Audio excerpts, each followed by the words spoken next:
മോശയെക്കുറിച്ച് I am slow of tongue and slow of speech എന്നാണ് വായിക്കുന്നത്. ഒരു വൈകല്യം എന്നതിനപ്പുറത്തേക്ക് ചിന്തിച്ചാൽ ഒരുവന് പരിചയമില്ലാത്ത ഭാഷയിൽ മറ്റുള്ളവരോട് സംസാരിക്കുമ്പോൾ സംഭവിക്കുന്ന ഒരു കുറവാണ്. ചില ഭാഷകളൊക്കെ കൈകാര്യം ചെയ്യേണ്ടി വന്നപ്പോൾ ഒരു കൗതുകം എന്നോണം ചിന്തിച്ചിട്ടുണ്ട്. ഈ ബാബേലില്ലായിരുന്നെങ്കിൽ ഇത്രമാത്രം ഭാഷ ഈ ലോകത്തിൽ വന്നുകൂടുമായിരുന്നില്ല.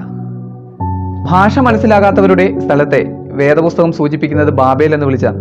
ഭാഷ മനസ്സിലാകാതെ തമ്മിൽ കയ്യാങ്കളി നടത്തുന്ന മനുഷ്യർ അധിവസിക്കുന്ന സ്ഥലം. അതിപ്പോൾ വീടായാലും പള്ളിയായാലും പള്ളിക്കൂടമായാലും ഒക്കെ പേര് ഇത് തന്നെയാണ്.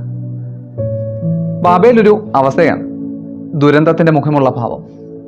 ജനറേഷൻ ഗ്യാപ്പ് എന്നൊക്കെയാണ് നമ്മളതിനെ വിളിച്ചുകൊണ്ടിരിക്കുന്നത്. വ്യത്യസ്ത പ്രായങ്ങളെയും മനസ്സുകളെയും ഒന്നും മനസ്സിലാക്കാതെ എവിടെയോ ദൈവാധീനക്കുറവുണ്ട്, ഒരു വെട്ടക്കുറവ്. ഉയരങ്ങളിൽ നിന്ന് നോക്കുമ്പോഴാണ് ചില കുറവുകളൊക്കെ ഉണ്ടെന്ന് നമുക്ക് മനസ്സിലാവും.